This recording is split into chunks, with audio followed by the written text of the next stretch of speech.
Je suis très heureux de participer pour la première fois à ce séminaire organisé par les centres socioculturels de Paris.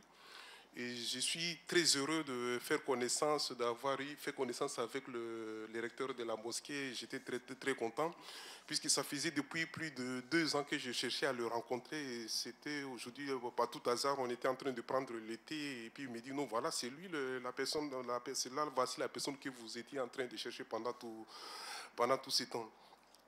Je l'ai dit puisque bon, je vais d'abord présenter notre association. Voilà, l'association Afrique Avenir, c'est une association basée sur Paris et qui a pour objectif de mobiliser les populations d'origine africaine, d'Afrique subsaharienne, pour leur mieux-être ici en France. Et c'est une association qui a été créée en 1994 et elle est dans la lutte contre le VIH depuis 1996. Nous intervenons principalement dans le lieu de convivialité tel que mentionné par le président de la séance. Ces lieux de convivialité, ce sont des lieux qui sont très fréquentés par les Africains d'Afrique subsaharienne ici en France. Évidemment, les gens, quand ils attendent d'Afrique à venir, ils pensent je pense que certains d'entre vous pensaient qu'il s'agissait des actions qui se déroulent en Afrique, mais il ne s'agit pas des actions qui se déroulent en Afrique, mais bien ici, des actions qui se déroulent ici en France. Puisque nous n'intervenons pas en Afrique, mais nous intervenons auprès des Africains qui vivent ici en France. Et notre particularité, effectivement, c'est d'aller là où ils sont, là où ils vivent, qui sont ces lieux de convivialité. Je vais les citer très rapidement. Ce sont les salons de coiffure, les discothèques, les salles de fêtes. Puis il y a aussi les rencontres associatives et les assemblées chrétiennes, puisque beaucoup d'entre eux fréquentent les assemblées chrétiennes. Bien, on m'a demandé d'insister beaucoup sur le dépistage. Qu'est-ce que nous faisons réellement dans le dépistage, d'illustrer par des exemples beaucoup plus concrets. Mais là, je vais essayer de situer notre action en ce qui concerne le dépistage sur 3 volets. Il y a d'abord le premier volet qui consiste à la sensibilisation collective, donc la sensibilisation des masses, mais que cela passe par des outils de communication. J'ai préparé certains d'entre vous, je vais essayer de les montrer tout à l'heure. Il y a aussi des discussions individuelles. Donc on discute un peu, il y a certaines, par exemple, madame a posé des questions tout à l'heure, comment se fait-il que quand la personne est à côté de moi, et puis quand je lui dis non, va faire le dépistage, et puis la personne me dit, non, voilà, moi je suis marié, je suis fidèle, et pourquoi faire le dépistage? Donc voilà, ce sont ce genre de questions qui reviennent tout le temps dans les discussions individuelles que nous avons avec les personnes. Nous avons un deuxième volet qui est le dépistage hors mur. Cela veut dire que nous faisons 3 fois par an, on déplace le CDAG de Fernand Ouidal et qui se déplace à la mairie du 10e pour faire le dépistage. Et il y a un troisième volet, mais qui est en cours, que le dossier est en cours de préparation. On a parlé tout à l'heure des TROD, des tests de dépistage rapide.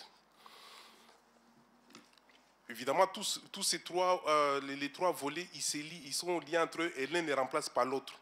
Puisque chaque action a sa spécificité. Il ne faut pas dire que voilà, maintenant, tel a beaucoup plus d'importance que l'autre, que les 3 volets, ils sont presque pas au même niveau, mais ça permet un peu d'élargir un peu l'offre du dépistage auprès de ces populations d'origine africaine qui vivent ici en France.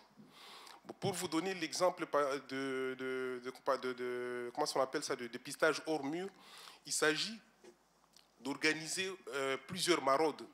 C'est-à-dire que pour ceux qui connaissent un peu l'île de France, là, vous connaissez un peu le secteur de Château-d'Eau, dans le 10e arrondissement. Vous voyez là-bas, il y a beaucoup de salons de coiffure qui sont fréquentés par les personnes d'origine africaine, d'Afrique subsaharienne et caribéenne. Et il y a aussi des Haïtiens de Guadeloupéens aussi qui viennent se faire coiffer dans ces lieux. Donc il s'agit de procéder, de passer de salon en salon et de demander aux personnes qui veulent faire le dépistage d'aller le faire à la mairie du 10e, où il y a un centre de dépistage qui les attend. Puisque si on leur dit, allez faire le dépistage, je ne sais pas quoi, parce que certains d'entre eux, ils trouvent que c'est loin ou n'ont pas le temps, mais quand le centre se déplace à côté d'eux, il y a au moins une trentaine de personnes par jour qui se déplacent pour aller faire le dépistage. Je vais illustrer un peu tout à l'heure quand le docteur Michon parlait de des difficultés rencontrées avec les populations que nous touchons. C'est surtout la peur de connaître, il y a beaucoup de peur de connaître le résultat. Il y a d'autres qui pensent que le résultat va être positif, alors que le résultat n'est pas nécessairement, ce n'est pas puisque quand on va faire le test du VIH que le test va être nécessairement positif. Donc on essaie un peu de jouer, un peu de commencer d'apprécier au cas par cas les attitudes des uns et des autres par rapport aux peurs qu'ils ont. Il y a d'autres qui ont des peurs en pensant que, voilà, en ayant fait le test de dépistage, si on découvre qu'ils ont fait faire le dépistage, qu'ils ne vont plus commencer à avoir d'enfants. Alors que c'est faux.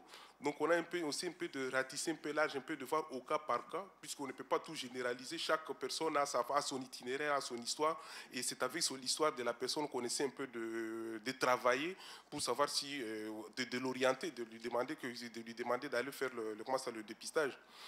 À titre d'exemple, en termes des données, en 2010, nous avons touché dans les différentes actions, dans les différents lieux que nous fréquentons, on a touché à peu près 80 000 personnes, puisque ce sont des lieux qui drainent suffisamment du monde, et à peu près 6 000 personnes ont été orientées pour faire le dépistage. Mais ça, ce sont des gens à qui, dans le cadre de nos sensibilisations, à qui on demande d'aller faire. Nous, on ne les accompagne pas, puisque c'est la personne elle-même qui apprécie si elle peut faire le dépistage ou pas. Mais nous avons aussi des retours, puisqu'à un moment donné, vous allez me poser la question, mais vous prêchez, vous dites aux gens d'aller faire le dépistage, mais comment vous savez qu'ils vont faire le dépistage?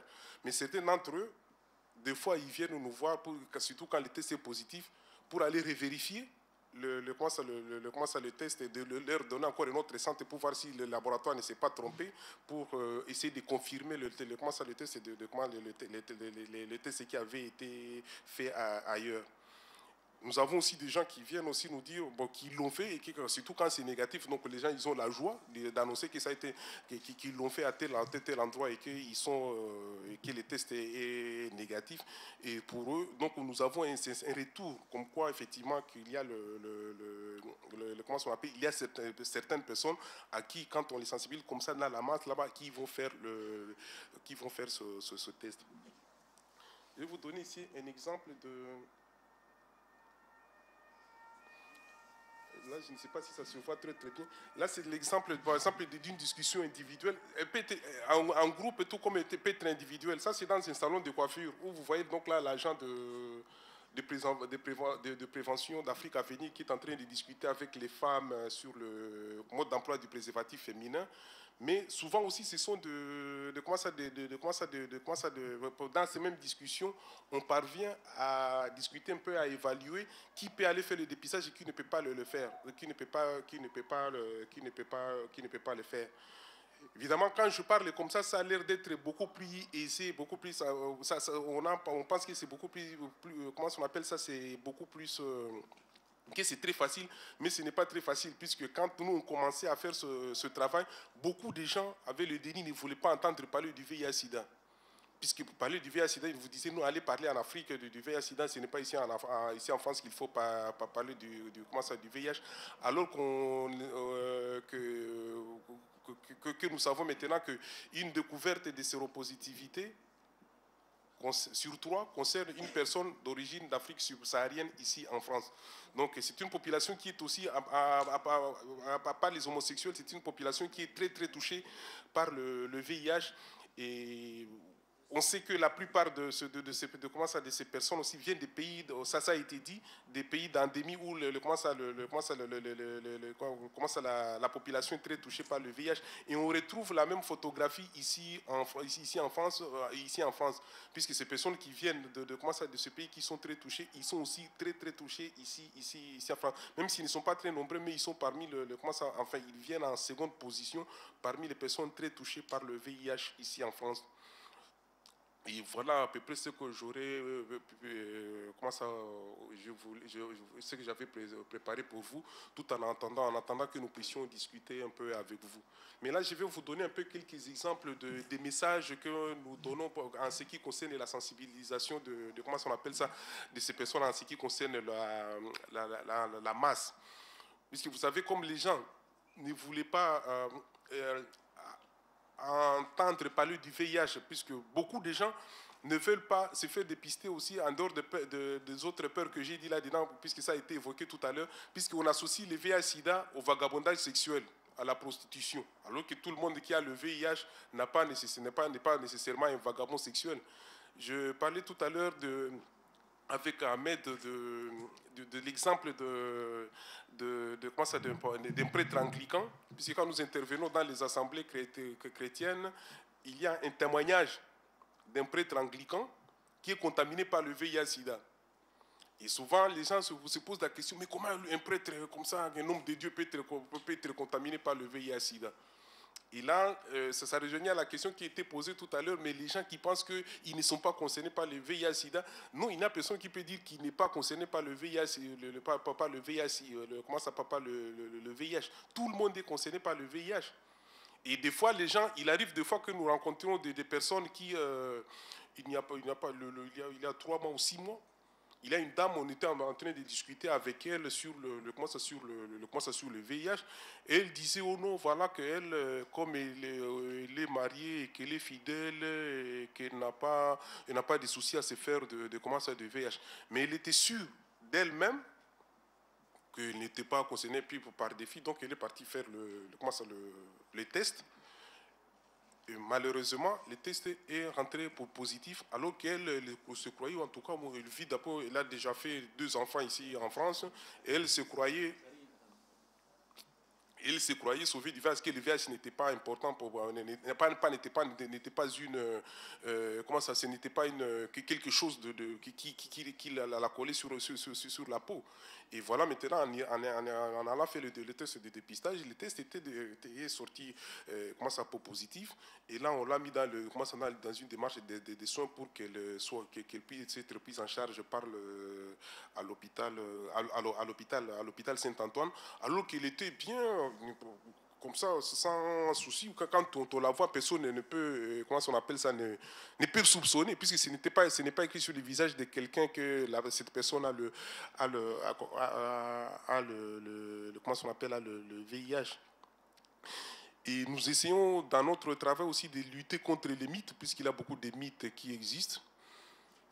Il y a de ces gens-là, quand on leur dit, surtout les personnes, les hommes adultes, quand on leur pose la question de savoir pourquoi il n'a pas encore... Au fait, qui ont déjà fait leur test de dépistage ici, parmi vous? Qui a déjà fait un test de dépistage? Combien? 3 personnes? 4 personnes? 5? Voilà, donc c'est bien. Bien, merci beaucoup. Bon, j'ai compris. Alors, donc, certaines personnes, quand on leur, surtout les personnes qui sont âgées, et, enfin, les hommes, ils disent, oh non, ma femme l'a déjà fait, et qu'est-ce que vous pensez, pourquoi moi dois-je le faire? Donc, indirectement, ils pensent que c'est comme leurs femmes ont déjà fait les tests de dépistage et que ça ne les concerne pas et qu'ils déduisent qu'ils sont séronégatifs. Alors que le test, normalement, il est individuel, c'est chacun qui doit faire son test. Tout à l'heure, le docteur parlait comment ça appelle ça, de variabilité et que chaque personne a sa façon quand elle est exposée au VIH comment on appelle ça de répondre ou de réagir. Il y a de ces gens, il peut être là avec quelqu'un la femme a fait les tests, mais elle-même, la personne, peut être séropositive sans le savoir. Et on essaie un peu de dire effectivement aux gens de faire comment on appelle ça, le test, et que le test, il est assez individuel. Nous avons utilisé beaucoup de dépliants. Tout à l'heure, on vous a donné comment on appelle ça, les adresses des centres de dépistage ici en Île-de-France. C'est très intéressant. Comme ça, chacun peut savoir où aller, là où ça se fait dépister. Nous en distribuons beaucoup dans la communauté, puisqu'il ne faut pas que la communauté reste dans l'ignorance. Nous travaillons beaucoup aussi avec un outil que vous connaissez, je ne sais pas, certains d'entre vous l'ont déjà vu, un calendrier, puisque chaque année, on utilise un calendrier sur certaines thématiques, notamment sur le dépistage. et en utilisant les figures d'autorité, en fait, certaines personnalités pour que le message puisse bien passer. Là, je vais vous montrer un exemple d'un calendrier sans abuser de votre temps.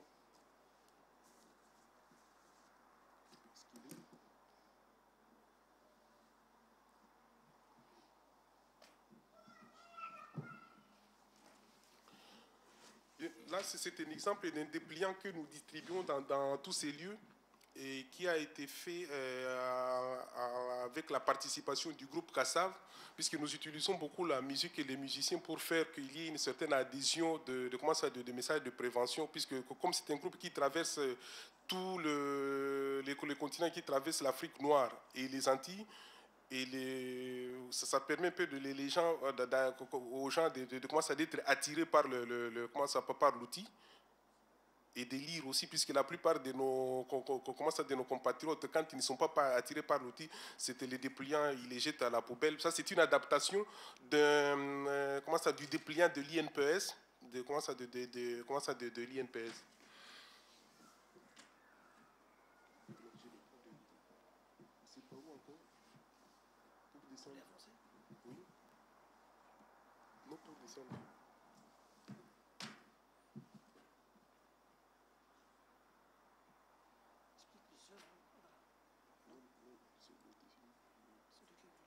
Celui, le PDF qui est là.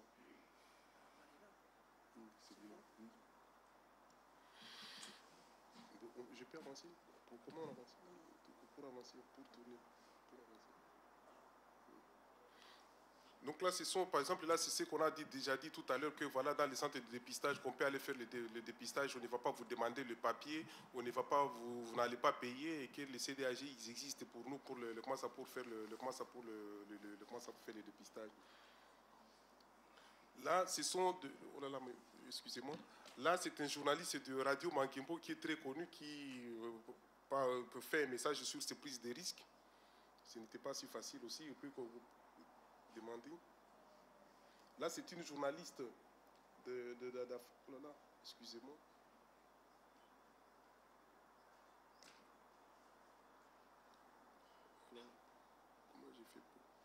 Comment j'ai fait pour les cadrer? Je veux qu'on voit les messages, pour qu'on voit les messages aussi. Oh, voilà. Donc là, c'est bien. Donc ça, c'est pour vous montrer effectivement les genres de messages que nous faisons circuler dans la communauté pour avoir un certain bruit de fond, pour que les gens ne puissent pas rester dans l'ignorance. Voilà en gros tout ce que je pouvais vous dire à ce sujet-là, et puis je serai très heureux d'attendre vos questions. Merci.